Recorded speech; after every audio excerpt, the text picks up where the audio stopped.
2장 촉수사유 인류새, 자본새, 술루새. 이 장에서 나는 천상의 신의 모든 불충한 자성과 함께 복수종의 혼란에서 풍부한 진창을 발견해내는 한 배에서 나온 내 형제 자매들과 함께 이 문제들에 관해 비판적이면서 즐겁게 야단 법석을 떨어보고 싶다. 나는 트러블과 함께하고 싶다. 내가 알기로 그렇게 할 수 있는 유일한 길은 생성적인 즐거움, 공포, 그리고 집합적인 사고에 있다. 이 작업에서 친숙한 나의 첫 번째 악마는 한 마리 거미, 즉 피모아 크툴루이다. 이 거미는 내가 살고 있는 캘리포니아 중북부에서 가까운 서노마 카운티와 멘도시노 카운티의 삼나무 숲속 그루터기 밑에 산다. 어느 누구도 모든 곳에 살지는 못한다. 누구나 어딘가에는 산다. 어떤 것도 모든 것에 연결되지는 않는다. 모든 것은 무언가와 연결된다. 이 거미는 제자리에 있고 하나의 공간을 차지하고 있지만 그러면서도 다른 모든 곳으로 호기심을 자아내는 여행을 떠나기 때문에 그렇게 이름이 지어졌다. 나는 이 거미에게서 귀환, 그리고 뿌리와 경로 탐색에 도움을 받으려고 한다. 이 다리 8개를 촉수로 달고 있는 거미류의 절지동물은 유타주의 고슈트 부족 언어에서 속명을 얻었고 땅속의 생물들, 즉 땅속의 것이라고 불리는 지하의 원소적 실체에게서 종명을 얻었다. 천상의 신들을 신비화하고 우두머리 신들과 그들에게 길들여진 다중 혹은 하위 신들의 위원회, 즉 일자와 다자를 수립하려는 천상 신의 대리인들의 문명화 노력에도 불구하고 땅속의 힘들이 도처에 그들의 세포 조직을 주입한다. 이전에 있었고 지금도 있고 앞으로도 있을지 모를 다른 곳 다른 때를 위한 이름 술루새. 내가 기억하기로 촉수라는 말은 더듬이를 의미하는 라틴어 텐타쿨룸과 더듬다, 시도하다를 의미하는 라틴어 텐타레에서 왔다. 그리고 내가 알기로 이 다리가 긴 거미는 다리가 여럿인 동류들이 있다. 무수히 많은 촉수가 술루새에 관한 이야기를 위해 필요하게 될 것이다. 촉수 있는 것들이 나를 SF 속으로 말려들게 한다. 그들의 부속물들이 실뜨기를 한다. 그것들이 사변적 우화, 과학소설, 과학적 사실, 사변적 페미니즘, 실뜨기, 지금까지의 포이에시스, 즉 만들기 속에 나를 얽는다. 촉수 있는 것들이 부착하고 분리한다. 절단하고 매듭을 만든다. 차이를 만든다. 그것들은 경로와 결과를 엮어내지만 결정론은 아니다. 어떤 방식으로는 열려있고 매듭 지어져 있지만 다른 방식으로는 그렇지 않다. SF는 이야기하기이고 사실을 말하기이다. 지나간 것이든 지금 여기 있는 것이든 아직 오지 않은 것이든 가능한 세계들과 가능한 시간들, 물질 기호론적 세계들의 패턴 만들기이다. 나는 공산적 실꿰기, 펠트 만들기, 추적하기, 분류하기 속에서 많은 반려들과 함께 생각하는 하나의 방법으로 실뜨기를 작업한다. 나는 물질 기호론적 퇴비 만들기로서 진흙탕 속의 이론으로서 뒤죽박죽으로서 SF를 가지고 SF 속에서 작업한다. 이 촉수 있는 것들은 육체를 벗어난 형상들이 아니다. 그것은 자포동물이고 거미이고 인간이나 너구리같이 손가락이 있는 존재이고 오징어이고 해파리이다. 신경회로의 화려한 쇼이고 섬유 모양의 실체이고 편모가 있는 존재자이고 근원 섬유 다발이고 엉키고 늘어붙은 미생물과 진균류의 얽힘이다. 더듬어 탐사하는 덩굴식물이고 늘어나는 뿌리이고 위로 뻗어 올라가는 덩굴손을 가진 것들이다. 또한 클라우드를 들락거리는 망이며 네트워크이고 IT 크리터들이다. 촉수성은 점이나 구에서 살아가는 게 아니라 선, 무수한 선들을 따라 살아가는 생명의 속성이다. 이 세계의 거주자들, 온갖 종류의 창조물들, 인간과 비인간은 모두 나그네이다. 이렇게 생겨난 것들은 이리저리 뒤얽혀 짜인 일련의 오솔길을 닮았다. 실이 모든 것을 그린다. 실 모양의 촉수가 있는 존재들로 인해 나는 포스트 휴머니즘에 불만을 품게 됐다. 그러한 기호 아래에서 생성적 작업들이 이루어진 덕분에 내가 양육되고 있음에도 그랬다. 나의 파트너인 러스틴 호그니스는 인문학 대신에 부식토학을, 포스트 휴머니즘 대신에 퇴비를 제안했고 나는 벌레가 득실되는 퇴비 더미 속으로 뛰어들었다.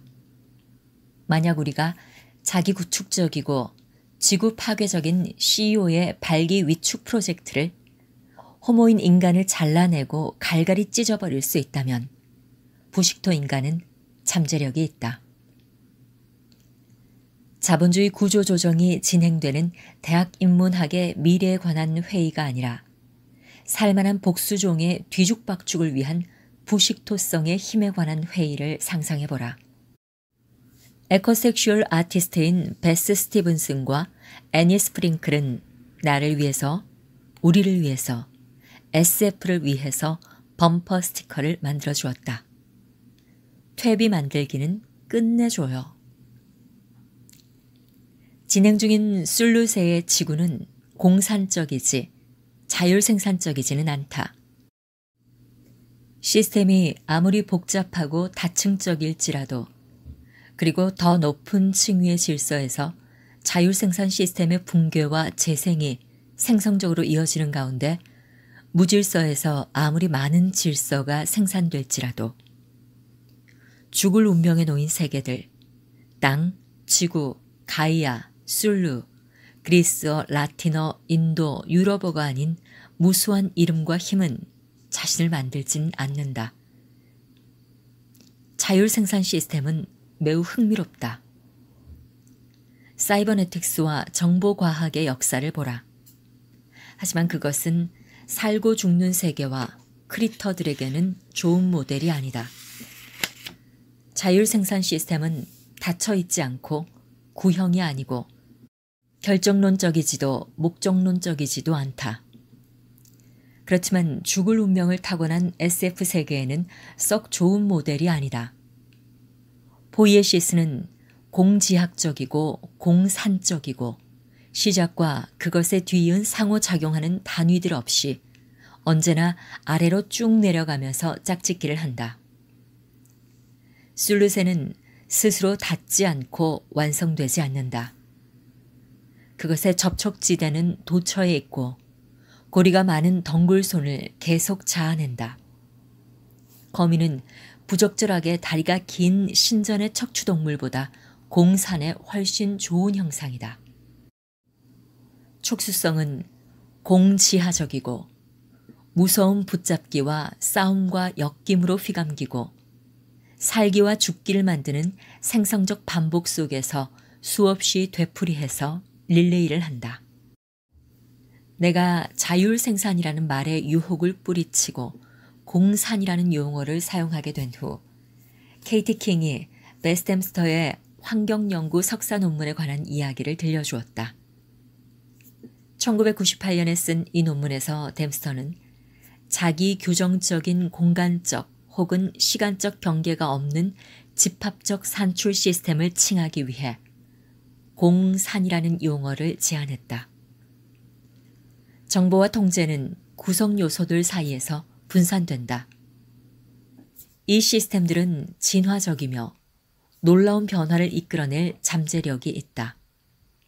반면 자율 생산 시스템은 중앙 집중적으로 통제되고 항상성이 있고 예측 가능한 경향이 있는 자기 규정적인 공간적 혹은 시간적인 경계가 있는 자기 생산적인 자율적 단위들이다. 댐스터의 주장에 따르면 많은 시스템들이 실제로는 공산적임에도 불구하고 자율 생산적인 것으로 오인되고 있다. 나는 이 점이 인류세라고 불리는 이 시대의 지구와 주민들처럼 손상되었으나 여전히 무언가가 진행 중인 살아있는 세계들의 다공성 세포 조직들과 열린 가장자리들 가운데에서 재건과 지속 가능성을 고려함에 있어서 중요하다고 생각한다. 만약 생물학도 철학도 더 이상 환경 속의 독립적 유기체들, 즉 상호작용하는 단위와 환경 규칙이라는 개념을 지지하지 않는다면, 그렇다면 공산이야말로 핵심이다. 자율생산에 의해 수정된 경계가 있는 개체주의는 형상적으로나 과학적으로나 그다지 좋지 않다. 그것은 우리를 위험한 길로 잘못 인도한다. 캐런 베러드의 행위적 실제론과 내부작용은 상식이 되고 어쩌면 땅의 나그네들을 위한 생명선이 될 것이다. 행위는 행위하는 주체가 있음을 전제로 하지만 캐런 베러드의 행위적 실제론은 이 전제를 의문시한다. 베러드에 따르면 존재하는 것은 현상뿐인데 현상 속에는 존재론적으로 분리되지 않는 성분들이 서로 얽혀 있다. 현상 속에서 얽혀있는 성분들은 특정한 내부 작용에 의해 주체와 대상으로 나타난다. 이들 작용이 상호작용이 아니라 내부작용인 것은 현상을 구성하는 성분들이 개별적인 것이 아니기 때문이다. 개별적인 것들은 내부작용의 효과이다. 따라서 주체와 대상, 자기와 타자, 심지어 원인과 결과조차도 존재론적으로는 구분할 수 없다. 내부작용은 이런 구분을 만들어내는 과정이다. SF, 실뜨기는 공산적이다. 이자벨 스탕제르는 그녀의 또 다른 사유의 반려인 펠렉스 가타리 연구뿐만이 아니라 실뜨기에 관한 나의 작업도 함께 생각한다. 플레이어들이 때로는 보존하고 때로는 제안하고 발명하면서 문제의 패턴들을 어떻게 서로에게 앞뒤로 전달하는지를 그녀가 나에게 릴레이해 주었다. 더 정확히 말해서 코멘트하기라는 말이 함께 생각하기를 의미한다면 그것은 함께 되기이고 그 자체로 릴레이를 하는 방식이다. 그러나 우리가 취한 것이 내밀어져 있었다는 사실을 안다면 특정한 사이에서 생각해야 할 것이다. 그것은 충성을 요구하지 않고 하물며 충성의 맹세는 더욱이 아니고 오히려 특정한 종류의 성실, 내밀어진 손이 보내는 신뢰에 대한 대답을 요구한다. 비록 이 신뢰가 당신에 대한 것이 아니라 창조적 불확실성에 대한 것일지라도, 비록 사유에 의한 것이든 기록에 의한 것이든 행위의 결과와 의미가 그 릴레이를 당신에게 건네주는 존재에게 속하지 않았듯이 당신에게도 속하지 않을지라도 어떻게든 릴레이는 당신이 기계적 신뢰를 계속하지 않아야 한다는 요구와 함께 이제 당신 속에 있다. 실뜨기함에 있어서 적어도 두 쌍의 손이 필요하고 이어지는 개별 단계에서 한쪽은 수동적이 되고 이전 조작의 결과인 얽힌 실을 제공하여 다른 쪽이 조작할 수 있게 한다. 그리고 다른 쪽이 새롭게 얽힌 실을 건네주는 다음 단계에서 비로소 능동성을 회복할 수 있을 뿐이다. 하지만 이렇게 말할 수도 있다. 매번 수동적인 쪽은 얽힌 실을 잡고 있고 얽힌 실에 의해 잡혀 있고 다른 한쪽이 릴레이를 받을 때 놓아줄 뿐이다. 이것이 내가 말한 수동과 능동, 분리와 부착 속에서 응답 능력 기르기이다. 또한 집합적인 알기와 학이 실천의 생태학이다. 우리가 요청했든 하지 않았든 그 패턴은 우리의 손안에 있다. 내민 손이 보내는 신뢰에 대한 대답. 생각하세요. 메릴린 스트레서는 사유 실천을 연구하는 민족지 학자이다. 그녀는 인류학을 관계들과의 관계를 연구하는 학문, 대단히 결과적이고 정신과 육체를 바꾸는 그런 종류의 헌신이라고 규정한다. 평생 파푸아 뉴기니의 고지대 하겐산 지역을 연구하며 풍요로워진 스트랜서는 예기치 못한 세계들에게서 가차없이 밀려드는 우연성의 위험을 수용하기, 다른 관계들로 관계들을 위험에 빠뜨리는 위험을 수용하기에 관해서 쓴다. 페미니즘에 기초한 사변적 우화의 실천을 학술 양식으로 구현한 스트레서는 단순하지만 결정적인 것을 나에게 그리고 우리에게 가르쳐 주었다. 다른 관념들을 사유하기 위해 어떤 관념들을 가지고 사유하느냐가 중요하다. 나는 이 뜨거운 더미에 나의 영혼을 퇴비로 준다. 벌레들은 인간이 아니다. 물결처럼 움직이는 그들의 신체는 섭취하고 뻗어나가고 그들의 배설물은 세계를 기름지게 한다. 그들의 촉수는 실뜨기를 한다. 어떤 생각들을 하는지가 중요하다. 어떤 지식들이 지식들을 아는지가 중요하다. 어떤 관계들이 관계들을 관계시키는지가 중요하다. 어떤 세계들이 세계들을 세계 만들게 하는지가 중요하다. 어떤 이야기들이 이야기들을 하는지가 중요하다. 베일라 골든셀의 그림은 이를 웅변하듯 증언한다. 생각하는 능력을 포기한다는 것은 무엇일까? 인류사라 불리는 이 시대는 인간을 포함한 복수종에게 긴급성의 시대이다. 대규모 죽음과 멸종의 시대이다. 예측 불가능한 특수성들이 어리석게도 인지 불가능성 자체로 여겨지는 무모하게 돌진하는 재앙의 시대이다. 응답 능력의 역량을 이해하고 배양하기를 거부하는 시대이다.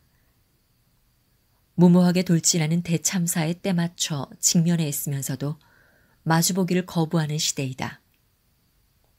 전례 없는 눈길 회피의 시대이다.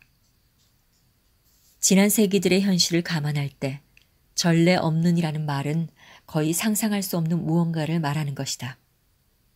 어쨌든 관여되고 다시 패턴이 만들어져야만 하는 과정들의 그물망 속에서 우리 존재의 모든 섬유질이 서로 얽히고 연루되기까지 하는 것이라면 어떻게 우리는 자기 멋대로이고 자기 충족적인 종말의 신화 없이 이 긴급성의 시대에 생각할 수 있을까?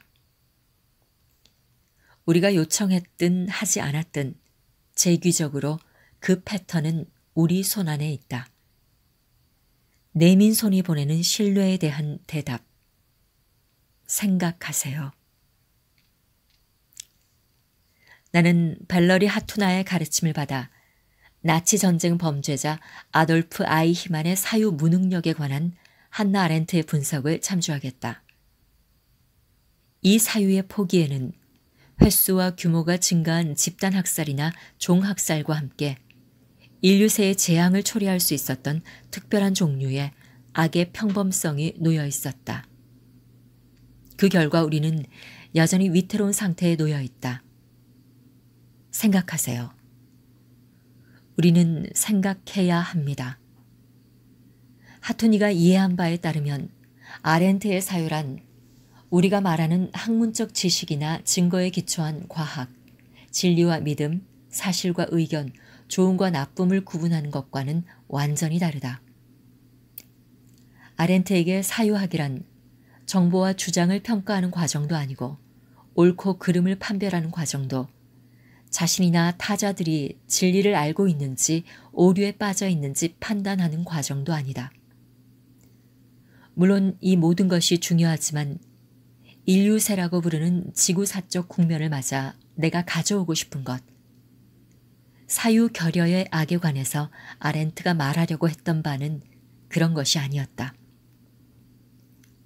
아렌트는 아이히만에게서 불가해한 괴물이 아니라 훨씬 더 무서운 것을 목격했다.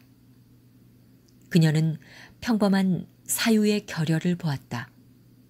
즉 여기 무감각한 한 인간이 있었다.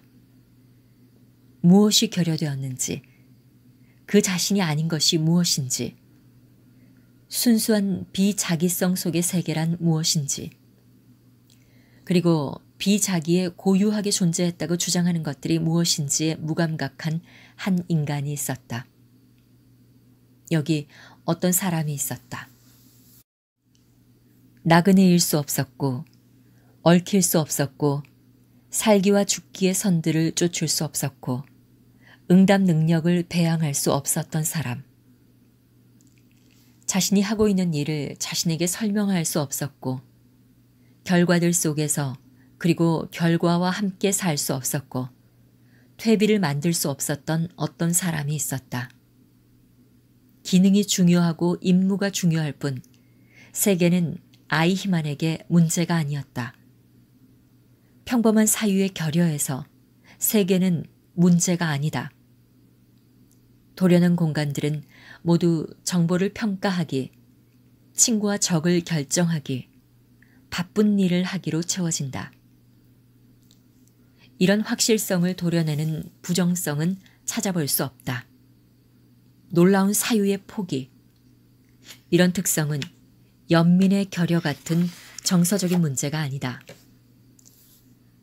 아이히만에게 그런 성향이 있었던 것은 사실이지만 그보다는 내가 비물질성, 비논리성이라고 부르는 것에 대한 혹은 아렌트와 내 용어로 말하면 사유결여에 대한 철저한 항복이었다. 아이히만은 사유의 혼란에서 바로 그것이 무엇이든 일상의 업무 속으로 홀려 들어갔다. 아이히만과 그의 후계자들, 우리에게 세계는 돌봄의 문제가 될 수 없었다. 그 결과 집단 학살에 적극적으로 참여하게 됐다. 인류학자이자 페미니스트, 문화이론가, 이야기꾼, 이질적인 자본주의, 글로벌리즘, 움직이는 세계와 국지적 장소들의 조직 감식가인 애나칭은 손상된 행성에서 살아가는 법, 혹은 자신의 책 부제이기도 한 자본주의의 폐허에서 일구는 삶의 가능성을 탐구한다. 그녀는 무모하게 돌진하는 복수종의 멸종, 집단 학살, 궁핍화, 절멸이라는 너무나 일상적이고 긴급한 사태들 속에서 배양해야 할 어떤 종류의 사유를 수행한다. 나는 이것을 비상사태라기보다는 긴급성이라고 부른다. 왜냐하면 비상사태는 세상의 종말과 그 신화에 접근하는 무언가를 의미하기 때문이다. 긴급성은 다른 시간성을 갖는다. 그리고 이 시간들은 우리 것이다. 이것들은 우리가 사유해야 하는 시간이다. 이야기가 필요한 긴급성의 시간이다. 칭은 일본인, 미국인, 중국인, 한국인, 몽족, 라오스인, 멕시코인, 균의 포자와 매트, 참나무와 소나무, 균뿌리 공생, 채집자, 구매자, 선적인, 레스토랑 경영자, 식사하는 사람, 사업가, 과학자, 숲관리인, DNA 배열과 그 변종, 그 밖에 많은 것들처럼 폭발성이 강한 무리 속에서 송이버섯을 쫓으며 불안한 시대에서 공산을 실천한다. 재배가 불가능한 송이버섯은 폐허가 된 땅에서 가장 먼저 모습을 보이는 생물이다. 애나칭은 세상 끝에 있는 버섯, 자본주의의 폐허에서 일구는 삶의 가능성에 대하여에서 송이버섯이 엮어내는 다양한 그물망을 더듬어가면서 현대 자본주의의 민족지를 탐사한다. 송이버섯은 주변의 나무와 여타 식물, 미생물과 공생관계를 맺을 뿐만이 아니라 그것을 채취하고 판매하고 선물하는 인간들과도 파트너 관계를 맺고 있다. 버섯이든 인간이든 생명이 있는 유기체들은 불안정성 속에서 삶을 이어가고 버섯은 이 불안정성을 다루는 전문가이다. 칭에 따르면 이러한 버섯의 생존 전략은 약탈적 자본주의로 인해 황폐화된 이 땅에서 어떻게든 살아가야 하는 인간들에게 많은 시사점을 준다. 칭은 지구의 긴급성에서 눈길을 돌리지 않고 이 사태를 몰고 온 파괴를 인간종의 행위나 획일적 자본주의와 같이 추상적인 시스템으로 환원하기를 거부하면서 불안정성이 이 시대 모든 땅에 거하는 크리터들의 삶과 죽음을 특징 짓는다고 주장한다. 그녀는 폐허 속에서 예기치 못한 활기의 분출을 오염되고 비결정론적으로 끝나지 않고 진행 중인 삶의 실천들을 찾는다. 그녀는 이야기의 힘을 실행한다. 배려하기와 사유하기의 실천으로서 어떤 이야기들이 이야기들을 이야기하는지가 어떻게 중요한지를 생생히 보여준다. 만약 트러블로 가득한 이야기들을 쏟아내는 것이 오염된 다양성을 이야기하는 가장 좋은 방법이라면 그런 쏟아냄을 우리의 지식 실천의 일부로 받아들일 때가 됐다. 망가진 지형에 송이가 기꺼이 나타나 주는 것은 우리가 우리의 집단적 보금자리가 되어온 폐허들을 탐구하게 해준다. 송이를 쫓는 실천은 우리를 환경 불안 속에서 함께 살 수 있는 가능성으로 안내한다. 이것은 인간이 야기한 추가 손상에 대한 핑계가 아니다. 여전히 송이는 일종의 협력적 생존을 보여준다.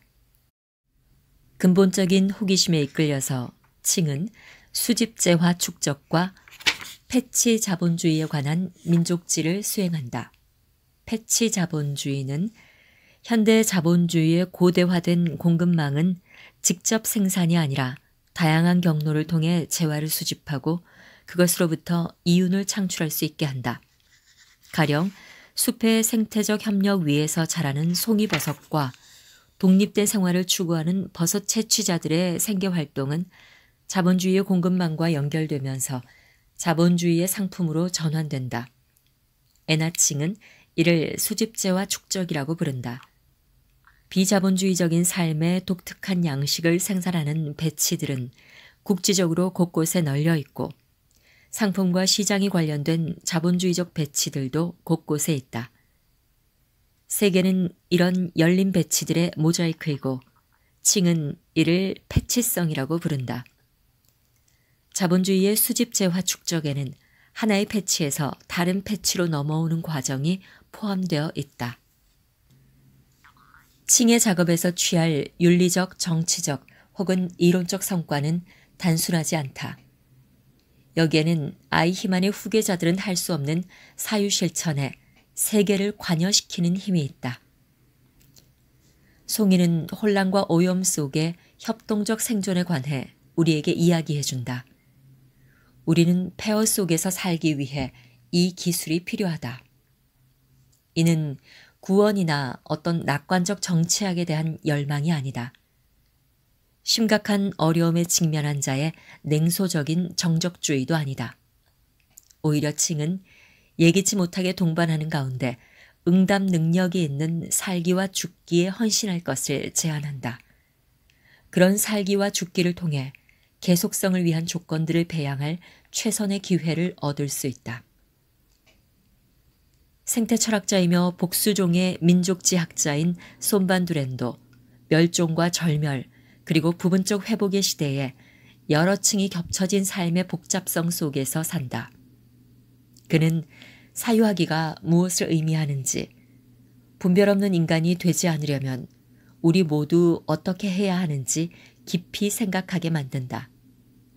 탁월한 저서 항로에서 반두레는 가까스로 멸종이 지연된 특별한 조류종과 함께하며 다른 존재를 위해 열린 공간을 마련하는 것이 무엇을 의미하는지를 묻는다. 그렇게 열린 공간을 마련한다는 것은 무고하거나 물질적 윤리적으로 의미가 분명한 실천들과는 거리가 멀다. 그것은 성공적일 때조차 개체로서 그리고 종류로서 생존뿐만이 아니라 고난의 대가도 요구한다. 예를 들어 북미 힌두루미종의 생존계획 실행에 관한 조사에서 반두레는 복수종이 직면한 다양한 종류의 고통스러운 감금과 노동, 강제된 삶, 대리생식 노동, 대체 죽음을 상세히 열거한다. 이 중 어느 것도 특히 성공적인 프로젝트의 경우에는 잊혀서는 안 된다. 번성하는 자연문화의 집합체 재구성을 가능하게 하는 방식들로 열린 공간을 마련함으로써 멸종을 지연시킬 수 있을지도 모른다. 항로는 멸종이 어떻게 점이나 단일한 사건이 아니라 오히려 길게 늘어난 가장자리 혹은 넓어진 가장자리에 가까운지를 보여준다. 역사적 상황 속에 인간을 포함하여 많은 종들의 세계에서 멸종은 계속 살아가는 길에 거대한 섬유 조직들을 풀어버리는 길게 지속되는 느린 죽음이다. 반두레는 애도하기가 응답 능력을 배양하기에 본질적인 것이라고 제안한다. 그는 하와이 까마귀를 친구와 짝과 새끼들뿐만이 아니라 숲속 둥지와 먹을거리도 대부분 사라져버린 이 새들을 보호하는 노력을 서술한 장에서 사랑하는 이들과 터전, 생활 양식을 잃고 슬퍼하는 것은 인간들만이 아니라고 주장한다. 다른 크리터들도 슬퍼한다. 까마귀들은 상실을 슬퍼한다. 이는 내밀한 자연지뿐만이 아니라 생물행동 연구에도 기반하고 있다. 애도의 능력도 실천도 인간만이 가진 특성이 아니다. 생각하는 사람들은 인간 예외주의의 수상적인 특권 바깥에서 함께 애도하기를 배워야만 한다. 애도란 상실과 함께 사는 것이고, 그래서 상실이 의미하는 게 무엇인지, 세계가 어떻게 변했는지, 그리고 우리가 여기서 앞으로 나아가야 한다면 우리 자신이 어떻게 변해서 우리의 관계들을 어떻게 새롭게 해야 하는지를 잘 인식하게 되는 것과 관련이 있다. 이 맥락에서 진정한 애도는 멸종의 가장자리로 내몰린 저 무수히 많은 다른 존재에게 우리가 얼마나 의존하고 있는지, 그들과 우리가 어떤 관계를 맺고 있는지 자각하게 할 것이다. 하지만 현실은 반성과 애도라는 어려운 문화적 작업의 불가피성에 놓여 있다. 이 작업은 현실의 행위와 대립되지 않고 오히려 지속 가능하고 현명한 응답의 토대이다. 비탄은 서로 얽히고 공유된 살기와 죽기를 이해하기에 이르는 경로이다. 인간들은 함께 비통해해야 한다. 왜냐하면 우리는 이 풀리는 직물의 일부이기 때문이다. 지속적으로 기억하지 않으면 우리는 영혼과 함께 사는 것을 배울 수 없고, 그래서 사유할 수 없다. 까마귀들처럼, 그리고 까마귀들과 함께 살았거나 죽었거나 서로 동반하면서 우리는 위기에 처해 있다. 적어도 또 하나의 SF의 실이 사유하기의 실천에 중요한데, 그것은 분명 함께 생각하기일 것이다. 즉, 이야기하기. 어떤 생각들이 생각들을 생각하는지가 중요하다. 어떤 이야기들이 이야기들을 이야기하는지가 중요하다. 반두렌의 책에서 시드니항의 쇠푸른 펭귄을 다룬 장 도시의 펭귄들 잃어버린 터전을 위한 이야기는 이야기 속의 장소에 관해서 의인화하지 않고 비인간 중심의 의미를 만들어내는데 성공한다. 이 도시 펭귄들은 결연하게 정주 본능적인 둥지틀기와 같을 일상을 영위하면서 그냥 아무 장소가 아닌 터전을, 이 장소를 이야기한다.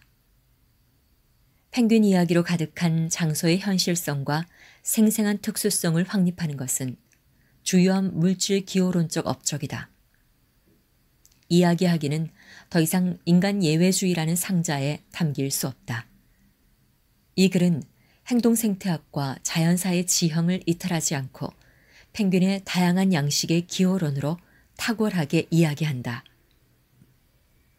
어슐러 K. 르귀는 나에게 이야기하기와 자연문화사에 관한 캐리어백 이론을 가르쳐 주었다. 그녀의 이론과 이야기들은 삶의 온갖 잡동사니를 수집 운반하고 이야기하기 위한 큼직한 가방들이다.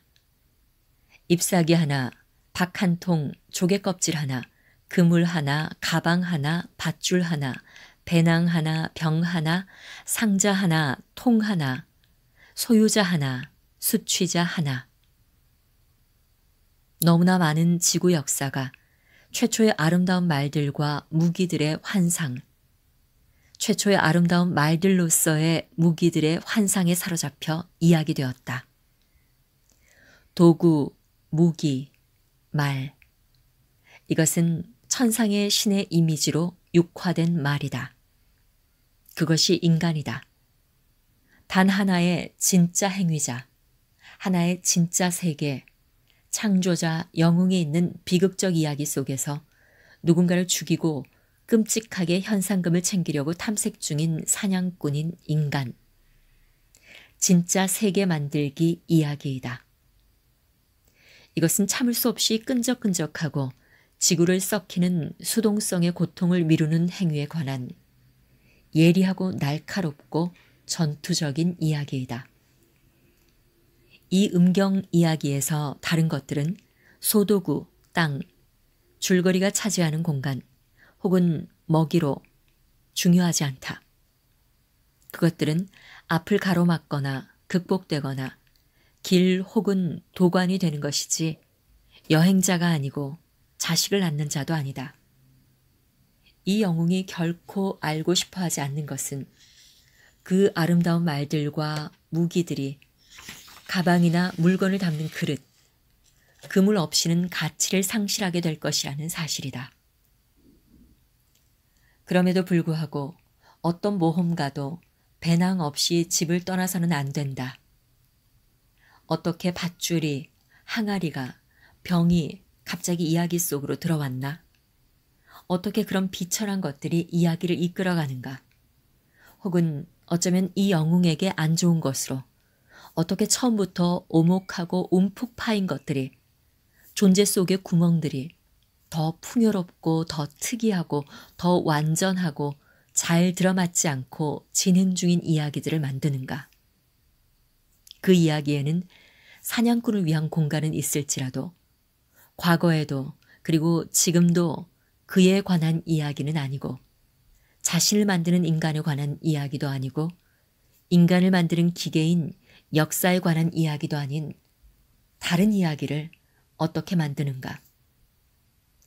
약간의 물과 거저 주고받을 수 있는 소량의 씨앗을 지닌 껍질의 사소한 굴곡이 함께 되기와 상호 유도, 살기와 죽기 속에서 일어난 일이 이야기하기나 세계 만들기를 끝내는 것이 아닌 반려종에 관한 이야기들을 제안한다.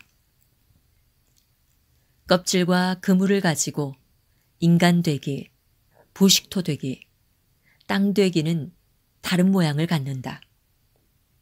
말하자면 옆으로 구부러지면서 나아가는 뱀처럼 꾸불꾸불한 모양의 함께 되기, 함께 생각하기는 이 지상에서 자연문화적인 복수종의 트러블과 함께하기이다. 그런 고투에는 보증도, 시간의 화살도, 역사나 과학이나 자연 법칙도 없다.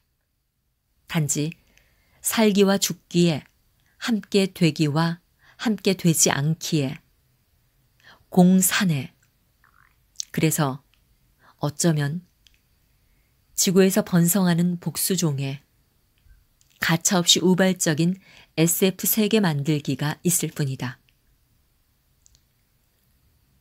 브리노 라투르는 르귄처럼 서로를 죽이는 방법에 관한 지식이 드물지 않은 지금 역사 속 인간들의 음경 이야기 밖에서 이야기를 바꾸고 어떻게든 이야기하는 것을 배워야 한다고 절실하게 이해한다. 생각하세요. 우리는 생각해야만 합니다. 간단히 말해 우리가 이야기를 바꿔야 한다는 것이다. 이야기가 달라져야 한다. 르귀는 이렇게 쓴다. 그래서 내가 본성, 주체, 다른 이야기에 관한 말해지지 않은 것, 삶의 이야기를 추구할 때 나는 확실히 긴급성을 느낀다.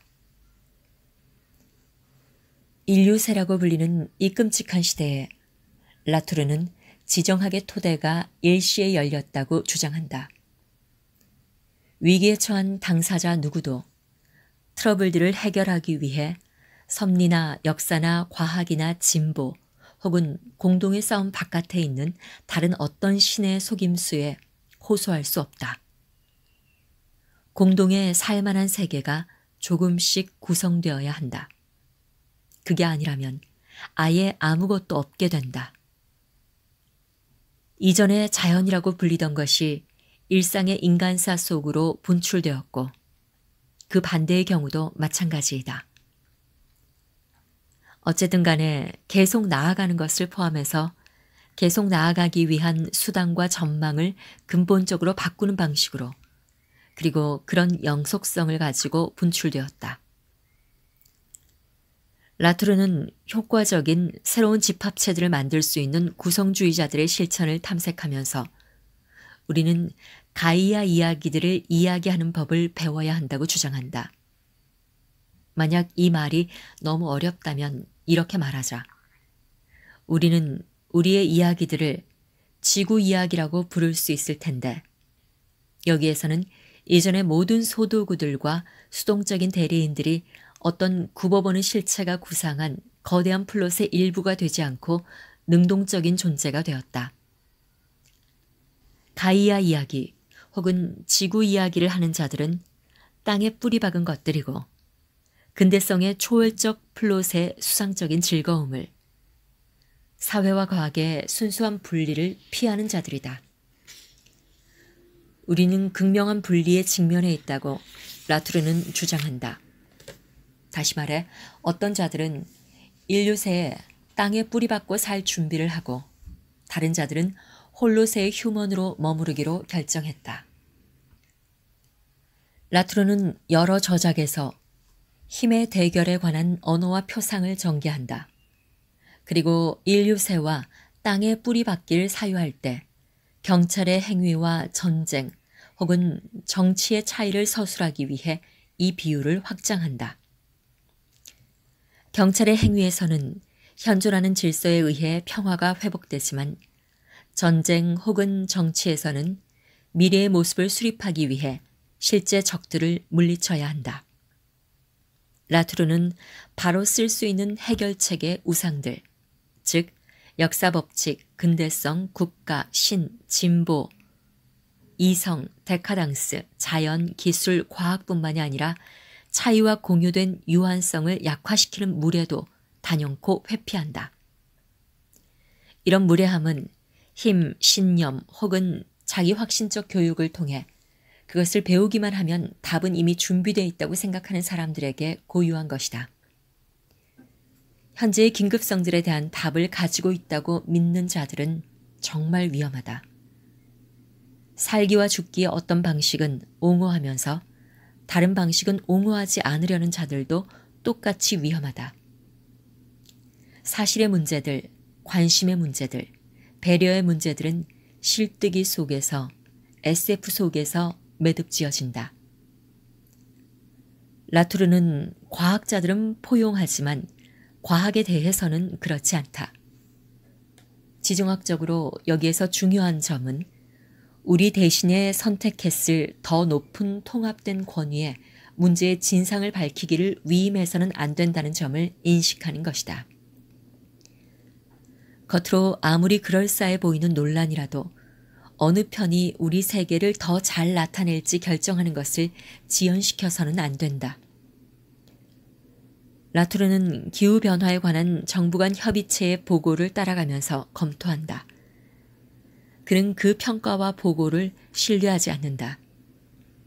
그는 무엇이 강력하고 신뢰할 수 있는지 또 무엇이 그렇지 않은지를 결정한다. 그는 어떤 세계 그리고 세계 만들기와는 운명을 같이 하지만 다른 것들에 대해서는 그렇게 하지 않는다. 라투르의 결정 담론을 개인주의의 틀로 해석할 필요는 없다. 그는 공동의 세계가 집합체들이 어떻게 함께 건설되는지를 이해하는 데 전념하고 있는 구성주의자이다. 이 건설자들이 모두 인간인 것은 아니다. 이것은 상대주의도 합리주의도 아니다. 아마 SF일 텐데 이것을 라투르는 과학과 과학소설 둘 다라고 부르고 나는 과학과 사변적 우화 둘 다라고 부를 텐데 우리가 동맹한 접근법으로 보면 이것들은 모두 정치과학이다. 동맹은 나그네들, 땅에 뿌리 박은 것을 위한 귀중한 비유이고 적어도 미국에서는 결정만큼 손쉽게 근대주의자들의 자유로운 선택 담론의 어조를 떼지는 않는다. 게다가 믿음이라는 근대주의적 범주에 대한 거부는 술루세와 그것의 촉수적 과제들을 받아들이도록 설득하려는 나의 노력에도 중요하다. 스탕제르와 나처럼 라투르는 실천의 생태학에 지저분한 살기와 죽기가 뒤죽박죽된 상황에서 일과 놀이를 통한 집합체들의 세속적인 결합에 헌신하는 철두철미한 유물론자이다. 실제 플레이어들은 존재론적으로 모든 다양한 협력자들과 결합하면서 현재와 미래의 모습을 구성하고 유지해야 한다. 촉수적인 세계 만들기에서 동맹은 진지하게 얽힌 사건이어야 한다. 내가 생각하기에 자기 확신과 선재하는 신의 속임수에 대한 중대한 거부에 열중하고 있는 라투르는 그와 우리에게 필요한 새로운 이야기를 쓸데없이 어렵게 만드는 자원, 즉 힘의 대결에 관한 물질 기호론적 수사에 가차없이 의존하기에 눈을 돌린다. 그는 심판이 없어서 힘의 대결을 통해 합법적 권위를 결정해야 하는 상태를 전쟁이라고 규정한다. 역사 속의 인간들과 인류세의 땅에 뿌리 박은 자들은 현재와 과거와 미래의 상을 결정할 심판이 없는 힘의 대결에 참여한다. 역사대 가이아 이야기가 문제이다. 이 시험들, 땅에 뿌리 박은 것들과 인간들의 전쟁은 로켓과 폭탄을 가지고 수행되지는 않을 것이다. 상상 가능한 다른 모든 자원을 가지고 수행되는 것이지. 삶과 죽음, 진리와 오류를 결정하기 위해 위로부터의 신의 속임수를 가지고 수행되지는 않을 것이다. 하지만 여전히 우리는 영웅과 최초의 아름다운 말들과 무기들의 이야기 속에 있지 캐리어백의 이야기 속에 있는 것이 아니다. 권위를 통해 결정되지 않은 것은 무엇이나 전쟁이다. 과학은 권위이고 이 권위는 치안 행위를 수행한다. 반대로 언제나 실천의 뿌리를 두고 있는 소문자 과학자들은 전쟁이다. 그래서 라투르의 열렬한 사변적 우화에서 그런 전쟁은 실제 정치에 참여하려는 우리의 유일한 희망이다. 과거는 현재나 미래만큼 경쟁지대이다. 라투르의 생각과 이야기에는 특정한 적들이 필요하다. 그는 카를 슈미트의 정치 신학을 이용하는데 이는 호스티스로서의 적과 함께 또 주인, 호스트, 인질, 손님, 맞수가 될 만한 적이라는 그것의 모든 어조와 함께 전쟁을 통해 평화를 얻는 이론이다. 카를 슈미트에게 정치는 적과 동지의 구별에 기초한 집단적인 상호 행위이다. 슈미트에게 적과 동지의 구별은 성과 악, 미와 추 혹은 이득과 손해 같은 도덕적이거나 경제적인 것과는 관련이 없고 누구와 연대해서 이길 수 있는가에 따라 달라진다. 브리노 라투르는 도덕적 경제적 권위와는 관련 없이 오직 대결에 좌우되는 슈미트의 적개념을 적극적으로 독해한다. 라투르가 독해하는 적, 호스티스는 겨뤄보기 전에는 그 힘을 알 수 없는 맞수이기에 전쟁의 결론은 미리 주어져 있지 않다. 따라서 전쟁, 즉 적과의 대결을 위해서는 자신의 모든 것을 걸어야 하므로 오히려 함부로 대결할 수 없다. 반면 치안의 대상에게는 권위 혹은 믿음이라는 이름에 미리 정해진 심판이 있으므로 폭력을 행사하는 데 거리낌이 없다. 따라서 적과 동지를 구분하는 전쟁은 역설적이게도 평화 이론이 될 수 있다는 것이 라투르가 포착한 슈미트의 정치 신학이다. 슈미트와 라투르는 그런 적과 함께해야 상호 존중이 있고 갈등 속에서도 더 치명적인 것이 아니라 덜 치명적인 상황에 놓일 수 있다고 본다. 권위의 범주와 믿음의 범주 속에서 작동하는 자들은 예외주의에 빠지고 집단 학살에 가까운 전투를 벌이는 것으로 악명이 높다. 미리 정해둔 심판이 없으면 그들은 길을 잃는다. 호스티스는 훨씬 더 잘 요구한다.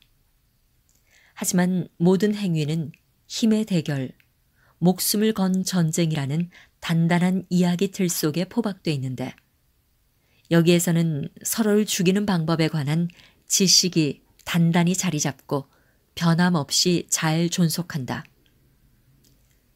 라투르는 이야기를 원하지 않지만 다른 것을 제한하지는 않는다는 점을 분명히 한다. 진정한 평화의 가능성은 오로지 이 존중받는 적, 이 호스티스, 그리고 힘의 대결들의 이야기에 놓여 있다.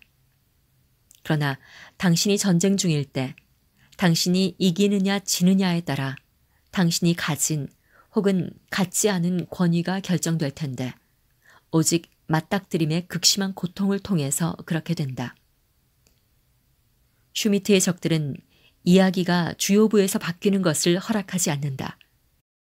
땅에 뿌리 박은 것들은 더 촉수적이고 덜 이분법적인 삶의 이야기가 필요하다. 라투르의 가이아 이야기는 슈미트보다 더 나은 반려들을 가질 자격이 있다. 누구와 함께 생각하느냐라는 물음은 몹시 물질적이다. 나는 라투르의 딜레마가 인류세의 관점에서 해결될 수 있다고 생각하지 않는다.